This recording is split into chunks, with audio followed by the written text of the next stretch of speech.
지금 이제 오늘 또 하는 부분은 데이터베이스를 배울 건데요. 사실 이제 이론, 필기를 다 보셨었기 때문에 이론적으로 이미 다 배우셨어요, 사실은. 그래서 이제는 실질적으로 이제 그 문제를 풀어 나가는 과정인데, 이게 실기가,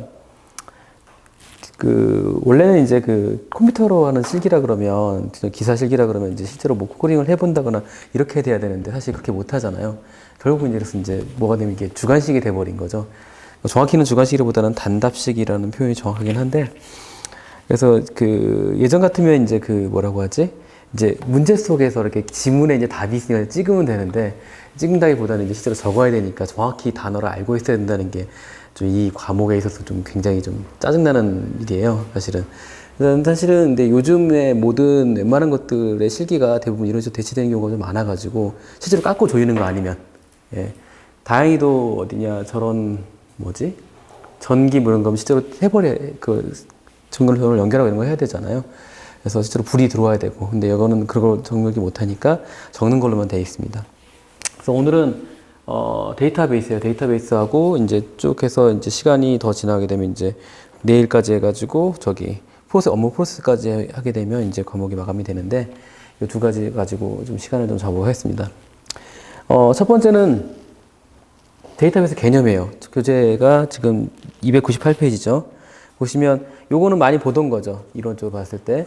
다른 것보다도 그냥 이 데이터베이스가 무엇을 하고, 그 다음에 특징이 뭔지 이거 쭉 설명하고 각자 이게 어떤 건지를 갖다 하나씩 보게 되는데, 특별하게 더 설명드릴 거 많이 있을 것 같진 않아요. 하지만 다시 이제 리마인드하는 개념으로 한번 들어보도록 하겠습니다. 일단은 데이터베이스가 왜 필요하죠, 우리가? 일단 데이터베이스 왜 필요한지부터 보고 나서 이걸 해봐야 될 것 같은데, 데이터베이스는 원래 뭐라고 하지? 필요한 이유가 있을 거잖아요. 근데 필요한 이유가 왜 필요하냐면, 원래는 예전에는 파일이라는 걸 저희가 썼었잖아요. 사실은 우리가 예전에는 PC라는 개념이 있었죠. 그 PC에서 우리가 뭘 했어요? 그러면 PC라는 개념도 사실 없고 하나는 독립적인 컴퓨터가 있었을 거예요. 그리고 그 컴퓨터는 뭐예요? 네트워크에 연결되지 않았었어요. 그럼 어떻게 쓰죠? 그냥 한 사람만 쓰는 거예요. 그때 그 당시 올라갔던 그 사람만 쓰는 거고, 그리고 그때는 콘솔이라는 개념이 없었기 때문에 이따만한 종이로 된 펀칭 테이프가 있거든요. 그걸 넣어가지고 시작해서 돌려가지고 그때 나온 결과를 가지고 쓰는 거였단 말이에요. 그러다 보니 뭐예요? 해당하는 PC, 정확한 PC라고 하는 워크스테이션, 서버라는 그런 녀석에 집중되어 있는 녀석이라는 거예요. 그러면 뭐예요? 한 사람밖에 못 쓰는 거잖아요. 그러니까 굳이 딴 거 신경 쓸 이유가 없었어요. 근데 이게 갑자기 PC가 늘어났어요. 예전에는 워낙 비쌌기 때문에 한 사람만 쓰는 게 이렇게 커다란 PC가 아니었지만 요즘은 되게 마이크론 되게 서버로 나눠졌단 말이에요. 그런데 그러다 보니까 각각의 시스템을 다 만들었어요. 각각. 이제 인사할 땐 이렇게 만드는 거야? 아니면 총무는 이렇게 만드는 거야? 아니면 학생은 이렇게 관리하는 거야? 아니면 급여는 이렇게 관리하는 거야? 따로따로 만들었단 말이에요. 그러고 나니까 문제가 생긴 거예요. 이 각각의 데이터들이 전부 연관이 돼 있거든요. 사실은 급여를 보려면 학생이 있어야 되고 사람이 있어야 되는 거잖아요. 근데 그 사람이라는 것 자체가 서로 연결돼야 되는데 연결이 안 돼 있어요. 그럼 어떻게 돼요? 다 중복된 데이터가 양쪽에서 들어있겠죠. 그렇죠? 그럼 중복돼 있으면 어떻게 돼요? 주로 어떻게 되죠? 중복이 돼 있다는 얘기는 관리를 두 번 해야 된다는 거예요. 내가 여기다 추가하면 여기다도 추가해야 되는 거예요. 근데 이거 사람이 하잖아요. 그럼 어떻게 되죠? 사람은 실수를 하죠. 그러니까 이게 안 맞는 거예요. 무결성이 안 떨어지는 거죠. 각각 독립적인 거 하나 프로그램 가지고 돌릴 때는 전혀 상관이 없었어요. 그래서 이런 일이 벌어진 거예요. 그래서 저희가 맨 처음에 항상 이론 수업했을 때는 파일 시스템하고 항상 데이터베이스를 비교를 했었어요. 그렇죠. 자, 파일 시스템 같은 경우는 이런 식으로 되어 있는 거잖아요. 컴퓨터 이렇게 있으면 요 밑에 다이렉트로 이렇게 파일이 물려있죠. 이런 식으로. 그래서 이 안에 데이터들이 들어있어요. 자, 이게 네트워크로 갑자기 연결되기 시작했어요. 파일 연결되기 시작했어요. 컴퓨터들이 여기 있고 이 네트워크에다 연결됐습니다. 그러면 이 컴퓨터가 이 파일을 쓸 때는 이 컴퓨터가 이걸 못 써요. 그죠? 그러다 보니까 서로 전혀 다른 데이터를 갖게 될 수밖에 없는 거예요. 그래서 요 중간에 뭐를 두냐면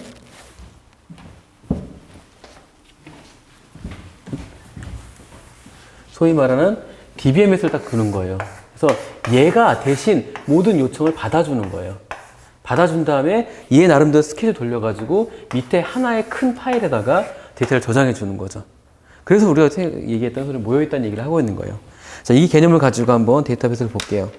데이터베이스는 한 조직도 좋고 아니면 여러 조직이 모여 있어도 좋아요. 한 조직도 아니고 여러 조직이 모여 있어도 상관없습니다. 이런 애들이 이 다수의 응용 프로그램 또 다수의 사용자들이 공용으로 사용하기 위한 통합된 데이터라고 이게 보시면 되는 거예요. 왜? 예전에는 이게 네트워크에 돼 있지 않았기 때문에 따로따로 썼거든요. 각자 개인 쓸 수밖에 없었던 거고. 그래서 여러분들은 잘 모르시겠지만 예전에 뭐 액세스라든가 DBase3, 로터스 이런 식으로 해가지고 그 안에 데이터베이스 관리하는 일들도 되게 많았었어요. 예전에 카센터나 이런 데 가면 각자 개별적으로 그 프로그램 다 떼어 있었습니다. 자, 그래서 이제 얘의 특징은 그대로 받아들여가지고 얘가 하는 건 소위 말해서 ISO, 그러니까 통합되어 있고 이렇게 저장되어 있고 그 다음에 공용하고 그 다음에 그 상시로 변형되는 운영 데이터라는 거예요. 반대로 얘기하면 이게 아니라면 통합된 데이터가 필요 없고 저장된 데이터가 필요 없고 공용 데이터가 필요 없고 운영 데이터가 필요 없다면 데이터베이스를 안 써도 되는 거예요. 그렇죠? 자, 근데 이제 우리가 문제를 풀 때는 보통 데이터베이스 정의에서 풀 때는 요 네 가지 형태 ISSO를 갖다가 그대로 적으시면 돼요. 그래서 특별하게 데이터베이스라는 게 뭐 여러 조직에서 한 조직에든 사용되는 모든 응용 프로그램 또는 사용자들에게 공용으로, 그러니까 공통으로 그 다음에 통합된 데이터를 저장하고 그걸 갖다 운영하는 데이터 지표를 갖다가 우리는 데이터베이스라고 해요. 데이터베이스이기 때문에 얘를 데이터베이스를 갖다 다루는 시스템이 DBMS인 거고요. 그죠? 그렇게 가시면 될 것 같아요. 자, 그 다음은 이제 데이터의 특징입니다. 얘는 사실은 여기 아까 데이터 정의에 나온 ISSO, 우리가 여기는 통합되어 있고, 스토어되어 있고, 쉐어되어 있고, 그 다음에 오퍼레이션은 이 데이터베이스를 그대로 이어받다 보시면 돼요. 이 자체가 이게 그 운영되는 데이터잖아요. 운영된다는 의미가 뭐예요? 우리가 얘기할 때? 사용되는 데이터잖아요. 사용되니까 어떻게 됩니까? 계속 접근이 되죠. 계속 실시간으로 계속 변화할 수밖에 없는 애예요. 사용할 수밖에 없으니까 변화됩니다. 변화되는 거, 실시간 변화된다는 거. 그리고 어떻게 돼요? 요게 통합되어 있잖아요. 통합되어 있다는 얘기는 뭐예요? 얘가 동시에 공유하고 사용할 수 있다는 얘기가 되는 거죠. 그리고 운영되고 쉐어드 되고 있고 스토어되어 있기 때문에 우리가 어떻게 돼요? 실시간으로 접근할 수 있고 공유가 가능한 거죠. 그리고 여기 있는 내용들이 모두 내용에서 참조도 이루어지는 거예요. 그리고 저희가 이제 이 데이터를 모아놨잖아요. 이렇게 저희가 인테그레이트하게 스토어 해놨단 말이에요. 그럼 무슨 의미예요? 그러면 데이터가 좀 모여있다는 의미이기 때문에 중복된 데이터를 우리가 따로따로 저장할 이유가 없잖아요. 한 대 모아놓는 거죠. 근데 이와 반대로 파일은 어떻게 된다고 그랬어요? 아까 PC가 있고 여기 PC가 있고 각각 이게 파일을 가지고 있다니까 어떻게 돼요? 여기에 중간에 중복된 데이터가 존재할 수밖에 없다는 거죠. 이 개념을 가지고 풀게 돼요. 그래서 제가 외울 때는 그냥 저는 이런 식으로 외웠었거든요. 실내 중계를 공유했다고 이렇게 외웠었어요. 그래서 실시간 접근성, 그 다음에 내용에 의한 공유, 그 다음에 중복 방지, 그 다음에 계속적인 변화, 그 다음에 공유한다라는 형태로 제가 그렇게 외웠었는데, 그건 본인들이 외우는 방법에 따라서 다르게 외우시면 될 것 같아요. 그래서 이 5가지 형태가 기본적으로 데이터의 특징이라고 얘기하고요. 참 재밌는 게, 우리가 데이터베이스라는 개념, 이런 과목 볼 때, 시기를 볼 때, 제일 무서운 게 그거거든요. 남들이 아는 대로 적어야 돼요. 남들이. 그러니까 우리가 이 공용 데이터베이스 배우잖아요. 배우면 본인이 아는 데이터베이스 특성, 이런 걸 적으면 안 돼요. 남들이 알고 공통으로 하는 거. 이게 공용된 언어거든요. 그래서 이게 그런 의미예요. 라고 해서 다른 단어를 적으면 안 돼요. 그래서 이 단어 그대로 외우시는 게 정확합니다. 그래서 뭐예요? 계속적인 변화. 이게 사실은 이제 우리나라에서 만든 책이라기보다는 외국 서적을 번역해가지고 그때 다시 이론서가 나온 거거든요. 그래서 continuous evolution, 계속적인 변화. 그 다음에 continuous sharing, concurrent sharing, 동시 공유, real time accessibility, 그 다음에 content reference, 데이터 중복의 최소화. 요 5가지 형태의 말 그대로 외우시는 거예요. 그래서 그게 중요하고요. 그 중에 하나가 이제 내용의 참조 같은 경우는 뭐냐면, 우리가 물리적, 여기 응용 프로그램이 어떤 데이터를 본다 치면 이 파일에 대한 물리적인 위치를 알아야 되죠. 이 파일에 몇 번째 위치에 무슨 데이터가 있어. 라는 걸 알아야 되잖아요. 근데 우리가 앞에 데이터 DB에서 중간에 가로치고 있다면 이 파일의 위치는 사용자가 알 이유가 없는 거예요. 그러니까 뭘로 알아야 돼요? 여기는 키라든가 내용으로 알아야 되는 거예요. 그래서 이게 내용의 참조라고 얘기를 하는 겁니다. 자, 그 다음에 아까 모여있으니까 중복 최소화되는 거고, 그 다음에 여기 네트워크로 연결되어 있고 쉐어돼 놓여있으니까 어떻게 돼요? 실시간 접근이 이루어지는 거예요. 그래서 이 5가지 계속적인 변화, 동시 공유, 실시간 접근성, 내용연 참조, 뒷중복 중복의 최소화, 이 5가지를 그대로 한 바퀴로 외우셔야 되는 거예요. 얘는 따로 다른 식으로 뭐 맛을 바로 바꿔서 안 되고, 가장 좋은 건 사실 영어로 그냥 외우셔도 되거든요. 영어로 외우면 사실 더 정확해요. 내용적으로 봤을 때는. 왜냐면 외국 사람이 만든 이론을 저희가 해석한 거잖아요. 그러니까 개념이 한국말로 들으면 약간 이상할 때가 있어요. 그럴 때는 그냥 영어로 외우세요. 영어로 적어도 답 인정됩니다. 그렇게 해주시면 될 것 같아요. 자, 그 다음에 데이터베이스 구성 요소가 있어요. 3가지가 있죠. 뭐가 있죠? 우리에게는 엔터티가 있고, 그 다음에 어트리뷰트가 있고, 그 다음에 뭐가 있죠? 관계가 있죠. 이게 엔터티 같은 경우, 엔터티 개체라고 하는 엔터티하고 속성, 어트리뷰트, 속성, 개체, 속성, 그 다음에 관계예요. 여기 관계하고요. 그 다음에 여기 관계는 릴레이션십하고요. 릴레이션 다른 거예요. 헷갈리시면 안 돼요. 영어로 외우실 때도 릴레이션십이라고 하셔야 돼요. 릴레이션 같은 경우는 우리가 뒤에 나오는 하나의 테이블 전체 구조를 저희가 릴레이션을 하기 때문에 이건 명확히 구분하셔야 됩니다. 요 3가지를 보통 표현해요. 개체라는 게 뭘까요? 그러면 개체는 현실성의 대상체를 얘기해요. 모든 걸 얘기해요. 그러니까 사람, 그죠? 아니면 동물, 아니면 뭐라고 해요? 저런 뭐 가방, 아니면 책상, 이런 식의 우리가 독립적으로 볼 수 있는 모든 것을 저희가 개체라고 표현을 해요. 근데 개체 상태에서 우리가 어떻게 돼요? 우리가 보통 사람과 사람도 관계를 맺잖아요. 남자와 여자가 서로 결혼한다는 관계를 맺거나, 아니면 고용인과 그 다음에 직장인이 관계를 맺죠. 어떻게? 고용이란 관계를 맺잖아요. 그죠? 부서와 사람은 속한다라는 관계를 맺죠. 그걸 얘기하는 게 우리가 얘는 관계라고 얘기해요. 그죠? 자, 이렇게 개체의 관계가 있고, 그 다음에 개체 안에도 어떻게 돼요? 여러 가지의 구성 요소가 존재하는 거예요. 예를 들어서 사람이면 머리도 있고, 팔다리 있고, 그 다음에 입도 있고, 코도 있고, 눈도 있는 거예요. 그죠? 보통 일반적으로 저희가 얘기하는 사람이라 그러면. 그죠? 그래서 요 개체하고, 속성하고, 관계, 요 3가지를 보게 되는데, 실은 이건 그냥 외우셔도 되고, 그냥 특별하게 기억을 하지 않으셔도 이건 매칭만 시키시면 되거든요. 그래서 개체라는 거는 객체하고 좀 다르지만 오브젝트하고 다르게 엔터티라고 해서 전체적인 모든 속성을 가지고 있는 녀석이 바로 개체예요. 그 다음에 그 안에는 속성은, 그래서 우리가 얘기하는 그 개체를 구성하는 구성 요소, 특징, 뭐 이런 거죠. 사람이면 키가 얼마 되고, 뭐 나이가 몇 살이고, 남자고 여자고, 뭐 이런 식으로 저희가 속성을 구분하잖아요. 그래서 다른 개체와 구별하기 위한 속성들을 여러 개 가지고 있는 거예요. 근데 서로 개체가 다르다면 가지고 있는 속성은 다르겠죠. 예를 들어서 비행기하고 자동차는 분명히 다르잖아요. 오토바이하고 자동차는 다릅니다. 그죠? 그래서 이런 거에 다르기 때문에 속성도 다르게 갖는 거예요. 다만 이 속성이 다른 개체가 관계를 맺음으로써 역할을 진행하게 되는 거죠. 예를 들어서 사람이 오토바이를 타고 가는 거잖아요. 그죠? 사람이 오토바이를 소유한다든가 이런 형태로 저희 관계를 맺어 나가는 거죠.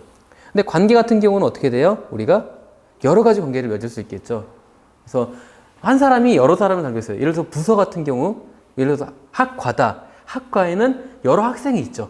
그죠? 그러면 1대 한 학과에 여러 학생을 맺기 때문에 1대 N이라고 볼 수 있어요. 근데 그게 아니고 부부 같은 경우는 어떻게 돼요? 1대 1이죠. 1대 2가 되면 법적 소송이 일어나죠. 그래서 그러지 않기 위해서는 1대 1을 해야 돼요. 강제추진. 그게 1대 1이에요. 그러면 NDM은 뭐예요? 예를 들어서 복숭아가 있다 쳐보세요. 걔는 학과가 여러 개예요. 그죠? 학과는 또 학생이 여러 명이에요. 이런 게 맞을 때가 들어요. 그래서 이게 해당한 반드시 똑같은 명칭이 똑같다. 학과와 학생이라 할지라도 앞에 있는 지문에 따라서 분명히 관계는 달라지게 되는 거예요. 명확히 보셔야 돼요. 그러니까 딱 뭐는 뭐다라고 보지 않고 반드시 지문을 정확히 읽고 관계를 명확히 이해해 주셔야 되는 거예요. 그래서 실제로 보면은 조직에서 보면 거의 1대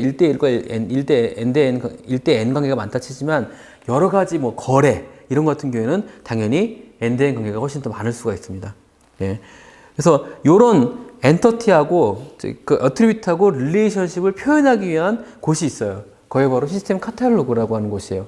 시스템 카탈로그는 뭐 하는 거냐면 각각의 모든 시스템, 나중에 한 번 더 설명이 나올 거예요. 우리가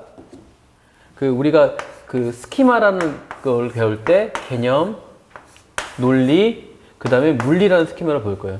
여러 가지 개념에서 외부의 스키마에서 개념 스키마에서 내부 스키마를 보게 되는데 여기 부분이 이 부분을 우리가 이 모든 사용자들이 모두 볼 수 있는 스키마도 저희가 개념 스키마라고 하고요. 이 개념 스키마는 말 그대로 개념으로만 돼 있잖아요. 이게 물리적으로 저장되는 곳이 바로 여기는 시스템 카탈로그라는 곳이 있어요. 예. 그런 개념으로 보시면 되고요. 그래서 여기에는 테이블이라든가 인덱스, 뭐 뷰 조건, 사용자들 이런 모든 정보들이 들어있고요. 이 자체가 특징이 뭐냐면 사용자도 조회가 가능하다는 거예요. SQL이나 그런 걸 통해서 일반 사용자도 가능해요. 다만 검색은 수정이나 이런 것들은 DBM만 할 수 있는 거죠. 나중에 배우는 뭐예요? 데이터 어떤 게 있죠? Definition, Language, DDL을 통해서만 얘를 수정하고 삭제 가능한 거예요. 일반 사용자가 쓰는 DML, 데이터 Manipulation Language로는 조회만 가능해요. 그렇죠? 그리고 여기에 대비되는 게 하나가 있는데 데이터 딕셔너리, 데이터 사전이라고 하는 시스템 카탈로그가 비슷한 단어가 하나 더 있어요. 데이터 디렉토리라는 애가 있어요. 그게 뭐냐면 여기 물리적인 데이터가 위치를 정해져 있는 곳을 갖다가 데이터 디렉토리라고 해요. 그러면 데이터 디렉토리는 누가 볼 수 있겠어요? 네, 시스템은 볼 수 있는 거예요. 용어가 헷갈리지 않으시면 돼요. 시스템 카탈로그는 뭐예요? 데이터 딕셔너리, 데이터 사전하고 같은 거예요. 하지만 데이터 디렉토리하고는 다른 거예요, 여러분. 그거 정도 이해하시면 될 것 같아요. 그래서 나중에 혹시 문제가 나와서 이제 시스템 카탈로그가 아닌 내부적인 물리적인 저장의 위치를 하는 거다라고 얘기하면 뭐라고 한다고요? 데이터 디렉토리라고 얘기한다고 보시면 될 것 같아요. 자, 저희가 이제 뒤에 문제 나오겠지만 이거는 그냥 간단하게 이렇게 문제가 나오면 이렇게 풀어라라고 얘기하는 거고요. 간단한 개념이라고 보시면 돼요. 그래서 1번 같은 경우는 정의라 그러면 데이터가 어떤 조직의 응용 시스템을 사용자가 공유하고 이제 똑같은 적에서 ISS로 그대로 적으시면 돼요. 공유하고 통합되어 있고 공유하고 그다음에 저장되어 있고 운영되는 시스템을 말한다라고 적으면 그냥 간단해요. 근데 특징은 뭐예요? 아까 5가지 있었죠. 뭐 있었죠? 실시간 공유 있었고, 그 다음에 계속적인 변화하고 있었는 게 있었고, 실시간 공유 있었고, 그 다음에 그러니까 시간에 접근하는 방식이 있었고, 내용에 의한 참조 있었고, 중복 방지 있었어요. 데이터 중복의 최소화가 있었어요. 요걸 가지고 그대로 적는 특징 5가지를 적으시면 돼요. 이게 이제 멤버라고 보시면 돼요. 그래서 아까 저는 이렇게 실내 중계 공유라고 외웠었는데 본인들이 외우신 방식으로 외워서 순서는 상관없거든요. 특징에 대해서. 그죠? 순서는 상관없어요. 그러니까 본인들이 외워서 그냥 5개 적으시면 돼요. 네. 그 다음에 이제 2번 같은 경우는 뭐예요? 여기 이제 선긋기 유형이죠. 이게 아까 위에 거는 서술식이라기보다는 그냥 단답식인데 이것도. 그래서 서술식으로 적는 거 있고, 그 다음에 이제 2번은 연결식인 거죠. 그래서 객체는 여기 보시면 객체는 뭐예요? 현실 시간의 대상체라고 있었죠. 객체. 그래서 이거는 2번째로 연결되겠죠. 속성은 뭐예요? 객체의 특성이라고 했어요. 그죠? 그러면 속성을 올리면 되고, 관계는 서로 연결하는 부분이 있는 거죠. 이거는 되게 간단한 문제이기 때문에 특별히 어렵게 생각하실 필요 없고, 그냥 이런 정도로 그냥 이해만 하셔도 특별하게 문제 푸신 데는 이상이 없어요. 그리고 문제도 잘 안 나오죠. 예, 이거는 이제 한두 번 정도 나왔었고, 이 문제를 바라볼 때 요 특징 데이터베이스의 정의에 나오는 부분하고, 그 다음에 특성에 대한 딱 4가지, 5가지만 알면 문제가 어렵게 풀지 않으실 수 있습니다. 자, 그 다음에 우리가 얘기했던 요 중간에 껴있는 거 아까 여기 각각의 PC, 그러니까 컴퓨터하고 그 다음에 실제로 저장되는 파일하고 중간에 연결되는 녀석. 요게 이제 우리가 소위 말하는 DBMS라고 하는 거거든요. 왜냐면 데이터베이스는 모아놓는다는 개념이에요. 근데 그 개념을 갖다가 실체화한 게 이 데이터베이스, DBMS거든요. 그러니까 아까 얘기했던 4가지 속성하고 그 다음에 특징을 갖다가 모두 구현하기 위해서 얘가 DBMS가 그 역할을 해주는 거예요. 그래서 종래 그 파일 시스템의 아예 문제점에 있는 데이터 중복성하고 그다음에 종속성. 종속성이 뭐죠, 근데? 종속은 어느 응용 프로그램에 딱 막혀 그 1대1로 대응돼 있다는 얘기예요. 응용 프로그램이 달라지면 못 읽는 거예요. 그러니까 응용 프로그램이 종속되지 않도록 그러니까 데이터가 그리고 응용 프로그램마다 다 따로 만드니까 중복 난다 그랬었죠. 그죠? 그러니까 중복하고 종속의 문제를 최소화하기 위해서 등장했대요. 그래서 사용자하고 그다음에 실제로 파일하고 여기에 대해서 그 중개 역할을 해주는 거예요. 그래서 여기에서 이걸 가지고 데이터를 정의하고 조작하고 그다음에 제어할 수 있는 모든 걸 말해요. 사실 재밌는 게 보시면 여기에 데이터베이스에서 아까 했던 조작, 제어, 그 정의하고 조작하고 제어한다. 이게 나중에 가면 똑같이 기능이 되는 거예요. 데이터를 조작하고 그다음에 그 정의하고 제어하고 이게 또 어떻게 돼요? 그게 언어로 매핑이 되는 거예요. 똑같이 그러니까 DDL, DML, DCL 이렇게 바로 연결이 되는 거거든요. 그러니까 하나로 외우지 마시고 쭉 연결해서 외우시면 적기가 편해요. 네, 고맙습니다. 여기 DBMS 구조 같은 경우는 네, 이거는 그냥 100% 그림에 상관없이 외우셔야 되는 부분이 있는 거예요. 뭐죠? 이게 그 여기 몇 가지 한꺼번에 나온 거거든요. 첫 번째 사용자의 종류가 나온 거예요. 여기에 뭐가 나왔죠? 일반 사용자, 응용 프로그래머, 그다음에 데이터베이스 관리자가 있어요. 그죠? 일반 사용자는 뭐예요? 실제로 우리가 데이터를 갖다가 뭐 조작을 통해 지리를 통해서 가서 데이터를 읽어오거나 하는 사람들로 저희가 우리가 얘기하는 실제로 사용하는 사용자 집단을 얘기해요. 그런 사람 실제로 데이터를 사용하는 사람은 뭐가 일반 사용자라고 얘기해요. 응용 프로그램은 프로그램을 만드는 사람. 그러니까 어떻게 돼요? 실제로 프로그램 짤 수 있고 DML 가지고 접근해 오는 거예요. 그 다음에 실제로 이 데이터를 갖다가 관리하는 사람들이 하는 건 뭐예요? 데이터를 정의하고 그 다음에 어떻게 돼요? 컨트롤 하겠죠.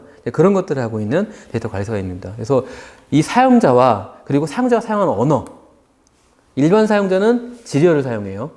지리어가 뭐예요? 우리가 이미 정해진 지리어를 얘기하는 거예요. 즉, 지리어가 사실은 DML로 바뀌게 돼요. 사실은 우리가 응용 프로 정의할 때는. 근데 어쨌거나 그 지리어는 어떻게 데이터베이스가 정의하는 방법대로만 이렇게 접근하게 되는 거예요.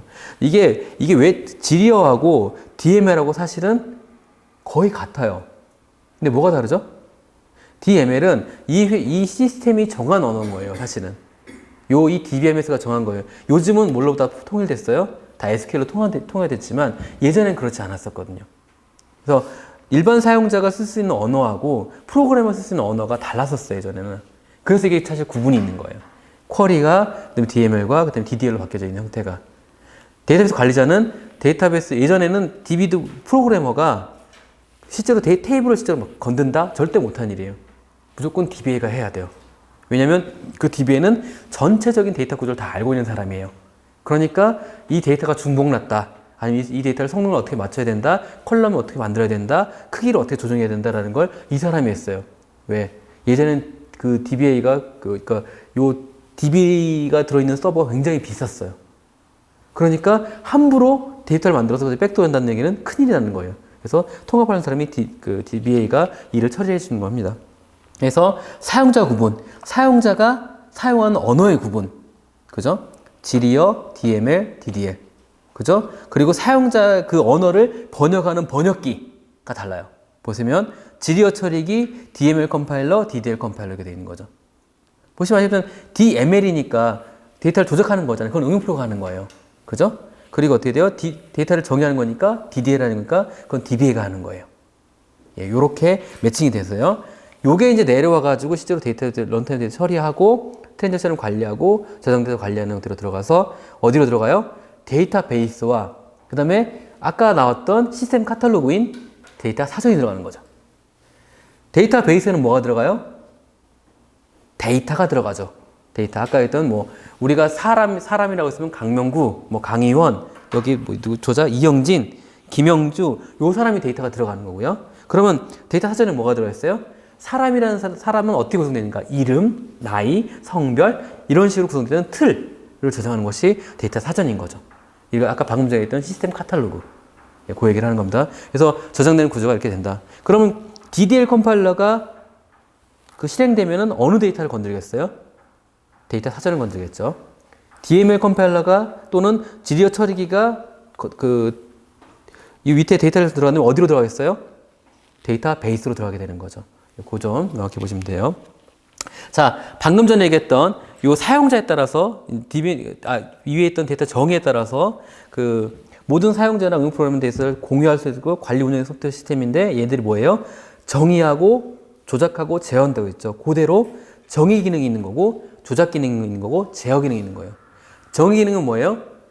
아까 이제 사람은 이걸로 구성되어 있어. 그리고 이 사람과 이거 오토바이라는 개체가 있으면 탈 것이 있으면 얘를 연결이 어떻게 돼 있어? 얘는 인덱스가 어떻게 만들어져 있어? 테이블 어떻게 있어? 이 모든 것을 정의하는 기능. 뒤에 나올 일을 하는 거죠. 그다음 조작 기능은 뭐예요? 이 데이터를 가지고 우리가 뭘 할 것이냐는 거죠. 아, 사람을 키순으로 소트해서 갖고 와봐. 1번부터 10번까지 나눠봐. 이렇게 해서 나눠준 이러한 조작 기능. 이거는 DML. 그죠? 여기 위에 있던 저 데피니션과 매니플레이션, 컨트롤, 요게 다 뒤에 언어로 매칭이 돼요. 제어 기능 뭐예요? 데이터 안정성을 위해서 이 데이터 DBMS 자체를 컨트롤하는 거예요. 그래서 커밋을 한다든가 아니면 뭐 롤백을 한다든가 아니면 권한을 부여한다든가 이런 일을 하는 게 DBMS라고 할 수 있습니다. 자, DBMS의 장단점이라는데 이걸 반대로 얘기하면 뭐예요? 파일 시스템의 장단점이 되는 거예요. 그죠? 일반적으로 봤을 때. 자, 장점이 뭐가 있어요? 일단 중복하고 종속은 최소화 되죠. 일관성 유지되고 무결성 유지돼요. 그 다음에 공유 가능해요. 보안 유지 가능해요. 데이터 표준화 구현이 가능해요. 이거 보시면 이게 왜 이렇게 할 수밖에 없어요? 왜? 통합되어 있기 때문에.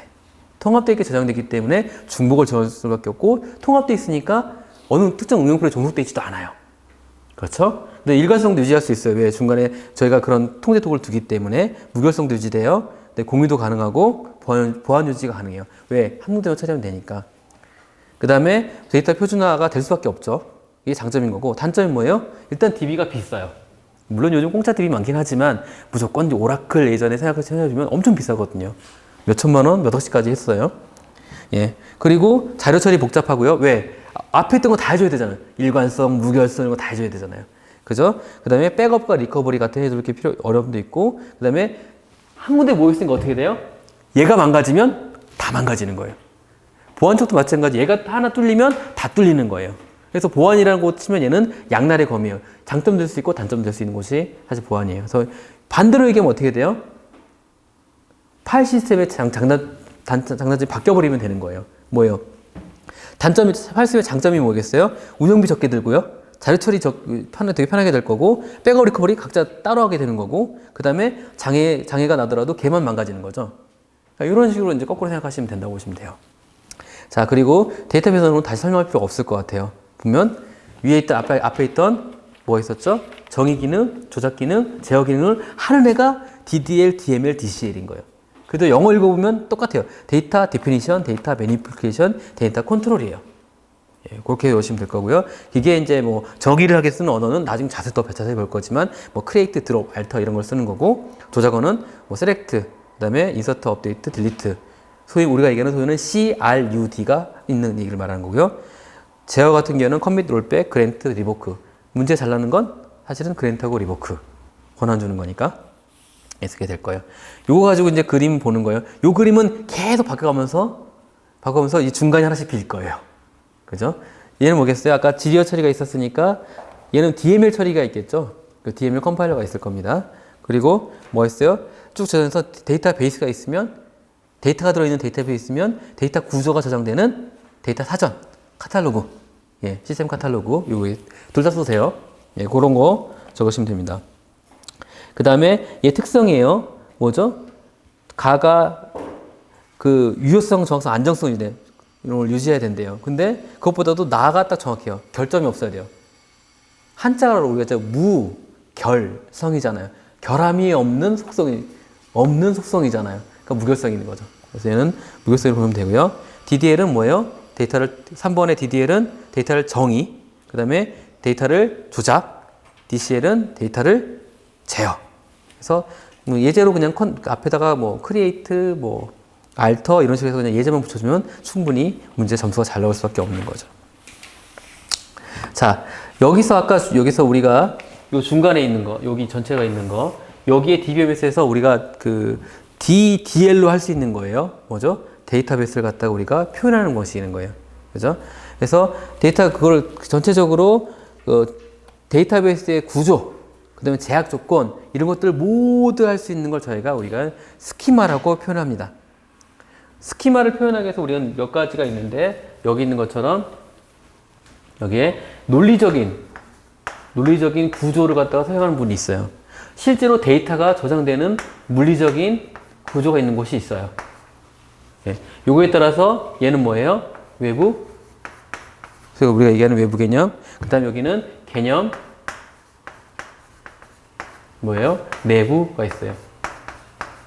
근데 이게 좀 웃긴 거예요. 사실은 여기 영어로 치면 익스터널이거든요. 익스터널이고 여기는 인터널이에요. 즉 외부하고 내부의 저장 구조를 가지고 있는 거고 요 중간에 논리적인 구조를 가지고 있는 거예요. 사실은 우리가 DB가 얘기할 때 이런 식으로 구조를 갖는 거나 사실 다름이 없어요. 사용자가 바라보는 구역이 있는 거고 실제로 저장되는 구역이 있는 건데 이걸 갖다가 논리적으로 구현할 수 있는 만들어지는 것. 이게 소위 말하는 스키마가 가지고 있는 전체예요. 자, 개념을 정확히 갑시다. 내부는 물리적인 구조예요. 데이터 파일이 어떻게 연결되어 있고요. 이 데이터 인덱스 어떻게 연결되어 있고요. 이 얘기라는 건 내부예요. 그럼 내부는 누가 알아요? DBMS밖에 몰라요. 그죠? 그래서 우리가 내부, 요때 얘기할 때 우리가 DBMS가 관련 쪽이 요쪽이다 라고 얘기해요. 자, 그럼 여기는 어떻게 돼요? 소위 말하는 데이터베이스 구조를 가진다 얘기를 해요. 이거 사용자는 응용 프로그램이 가진다고 얘기를 해요. 이 개념을 보시고. 그래서 우리가 이제 이 중간중간에 이걸 중간에 독립성을 얘기를 하거든요. 그래서 왜 우리가 3상으로 이렇게 스키마를 나누느냐라고 하면 독립성을 위해서 그러는 거예요. 왜? 자, 어플리케이션은 DB를 알 필요가 없죠. 나는 사용만 하면 돼요. 그죠? DB는 안 해요. 데이터가 어떤 식으로 구성되든 상관없어요. 나는 원하는 구조에 있는 데이터망에서 가져오기만 하면 돼요. 그래서 우리가 여기를 뭐예요? 우리가 물리적으로 독립되어 있다. 이 개념 스키마가 그 내부 스키마에 물리적으로 독립적이잖아요. 그죠? 물리적인 구조를 알 필요가 없으니까 물리적으로 그 독립적이 되는 거예요. 그러니까 물리적 독립적이라고 얘기해요. 응용 프로그램이 논리적인 구조를 알 필요가 없죠. 논리에 독립되어 있다. 라고 해서 논리적 독립적이라고 얘기해요.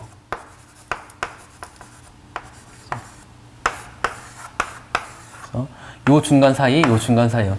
이게 밑에 있는 거의 변화가 위에 영향을 미치지 않는 거예요.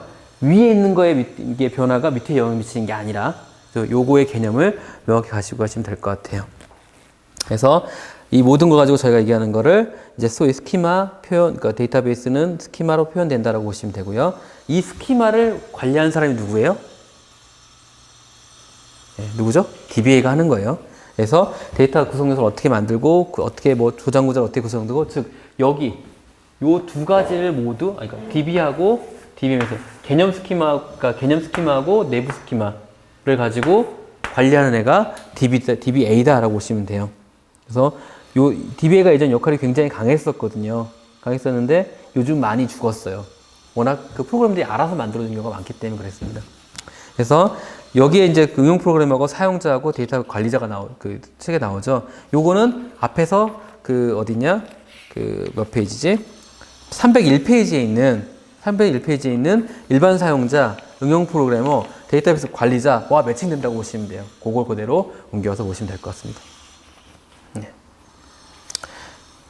그래서 스키마, 여기서 이제 뭐 이론 확인한 문제라면 스키마라 그러면 그 데이터베이스의 구조에 관련된 모든 정의가 되어 있는 것이고, 그 다음에 개체, 아까 했던 개체의 속성, 그 다음에 관계를 갖다가 모두 표현되어 있는 것을 저희가 스키마라고 해요. 그래서 내부 개념, 외부 스키마로 나눠진 3층 상계층 구조가 구성된다 정도만 여기면 될 거고요.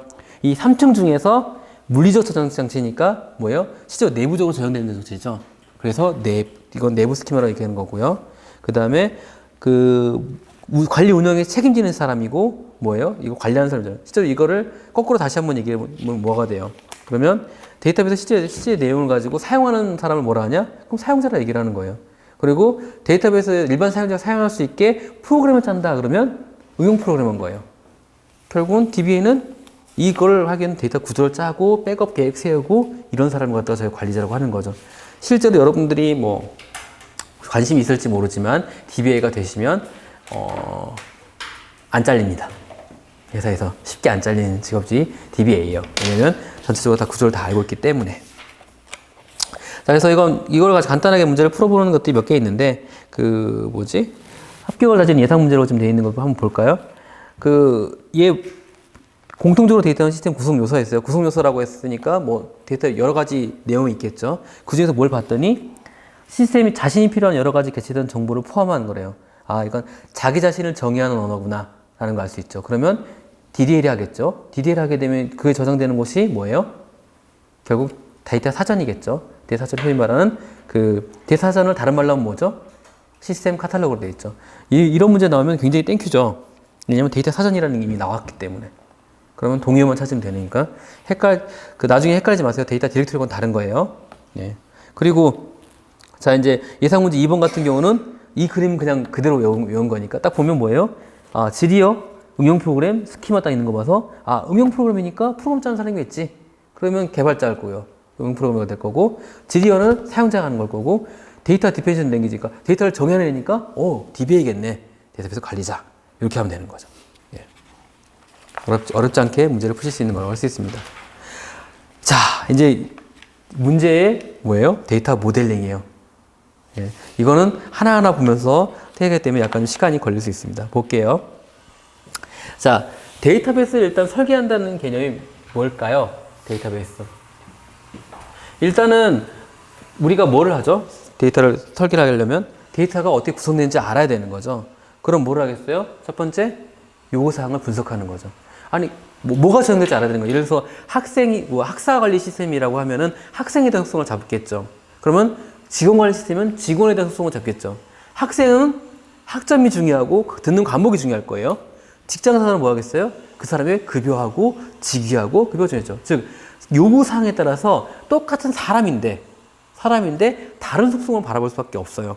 그렇죠? 그래서 이러이러한 것들과도 모두 사용자 요구하는 게 어떤 데이터를 저장하기를 원하는지 이거 하는 걸 저희가 요구 조건 분석이라고 얘기를 해요. 요구사항 분석이 돼야지 그럼 우리 그거에 필요한 데이터를 저희가 찾아낼 수 있는 거예요. 아까 얘기했던 개체 어떤 속성을 관리할 것이냐, 사람은 관리할 것인데 그럼 어떤 속성을 관리할 것인가? 속성. 학생이면 학번, 이름, 과 이런 게 되겠죠. 자, 그다음에 그 속성에 대한 근데 관계가 나오겠죠. 왜요? 각각의 개체가 만들어졌으니까 학생은 수강을 할 거예요. 직장은 근무를 할 겁니다. 이런 식의 관계까지 소위 말해 아까 했던 그 속성, 그러니까 개체, 속성, 그 다음에 릴레이션십까지 모두 찾아낼 수 있는 게 바로 여기 요구 조건 분석이에요.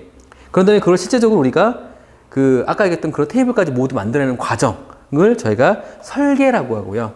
그 설계에는 개념 설계, 논리 설계, 그 다음에 물리적 설계라고 보통 표현을 해요. 자, 개념 설계는 뭐죠?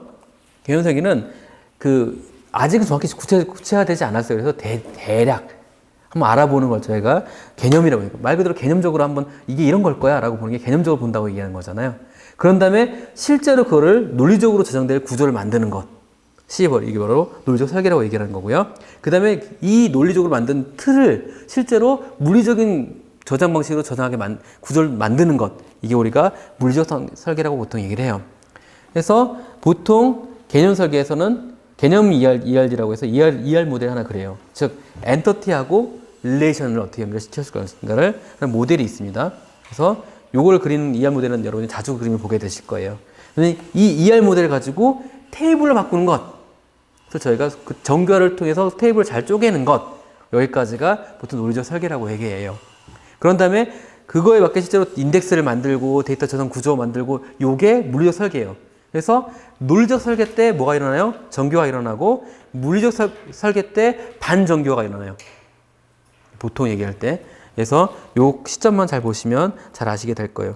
즉, ER 모델을 그리는 곳은 어디다? 개념이고 테이블을 만드는 곳은 논리적으로 테이블이 저장되는 실제 모양을 만드는 물리적 구조를 만드는 것이 물리적 설계예요. 보통은 논리적 설계 때 테이블로 그러니까 ER 모델로 되어 있는 걸 갖다가 테이블로 맵핑을 시키고요. 맵핑시킨 거를 맵핑시키면서 정교화 다 진행합니다. 그런 다음에 그걸 테이블로 저장해요. 요때 인덱스 만들고 여러 가지 사용자 정의, 그러니까 소위 DCL을 통해 막 정의하는 게 있고요. 그런 다음에 어떻게 돼요? 이렇게 성능 문제 때문에 어쩔 수 없이 반정교화를 진행하게 되는 거죠.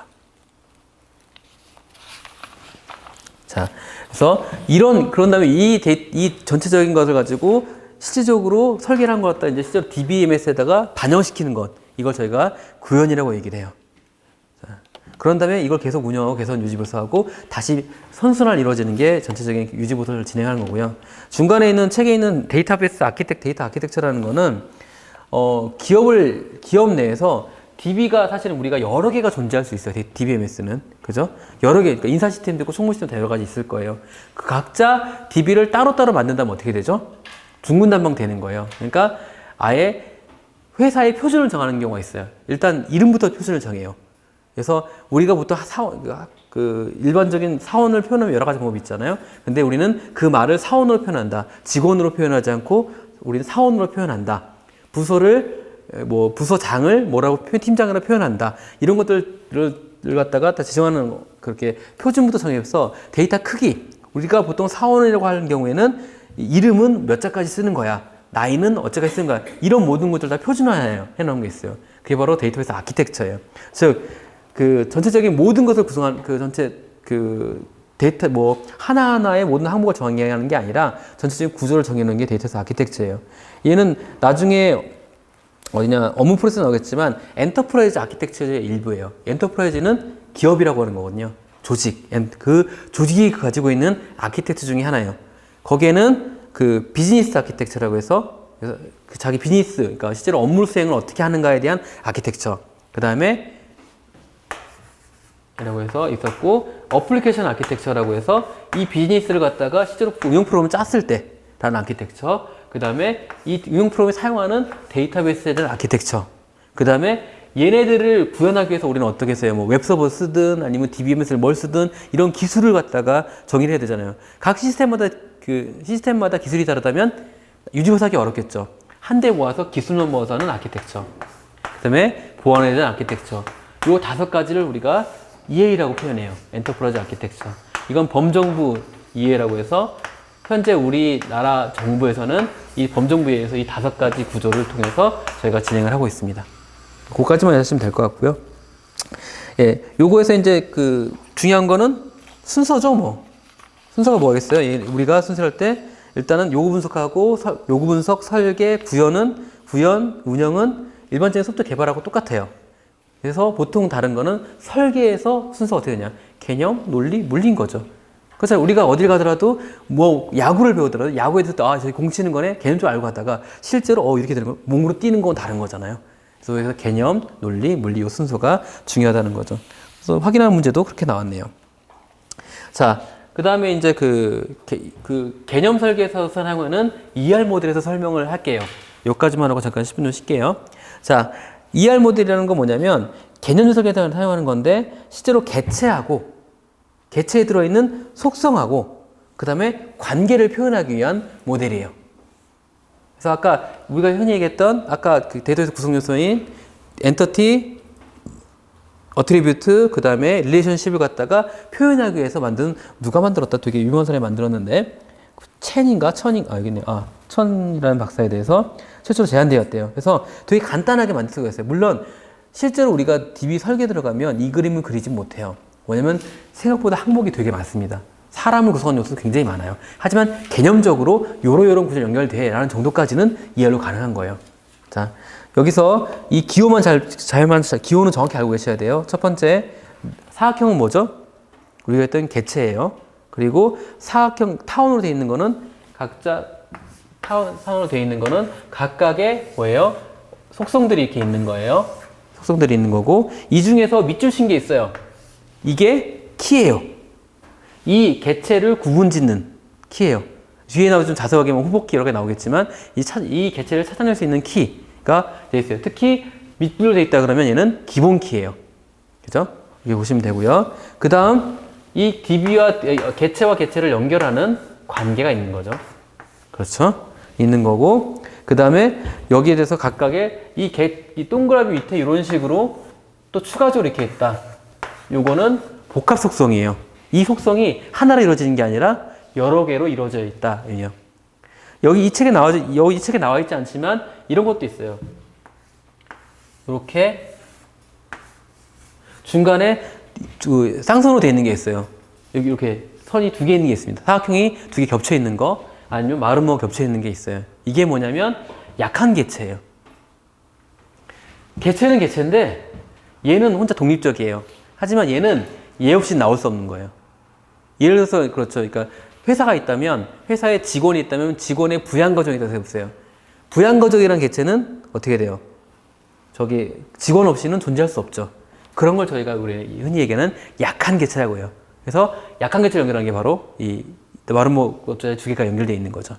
자, 그런데 또 한 게 여기 안 나와 있지만 이런 게 있어요. 여기에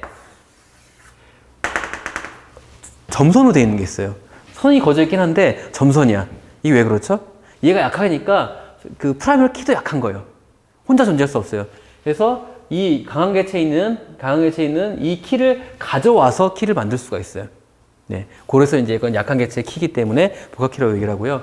또 다른 게 하나 있다면 여기에 원이 하나 더 있는 게 있어요. 얘는 뭐예요? 다중속성이라고 해가지고 이 안에 다중값이 들어갈 수 있는 거예요. 그게 뭐예요? 예를 들어서 사람이라고 하면 연락처죠. 요즘 뭐 핸드폰 두 개 달고 가시는 되게 많이 또 있으시잖아요. 한 사람이 집 전화도 있고 연락처도 있고 이메일도 있고 여러 개 있죠. 그러니까 연락처라 그러면 여기 한 컬럼으로 구성되어 있지만 다중값을 갖게 되는 거잖아요. 나중에 보시겠지만 이거 어떻게 돼요? 테이블로 분리해야 되는 애예요. 별도로. 자, 그 정도까지만 이해하시면 될 것 같아요. 여기까지만 하시고 10분만 쉬고 실제로 구현되는 게 어떤지에 대해서 책을 하나 설명하는 걸로 제가 진행을 할게요. 네. 질문사항 있으세요? 없으시면 네, 하겠습니다.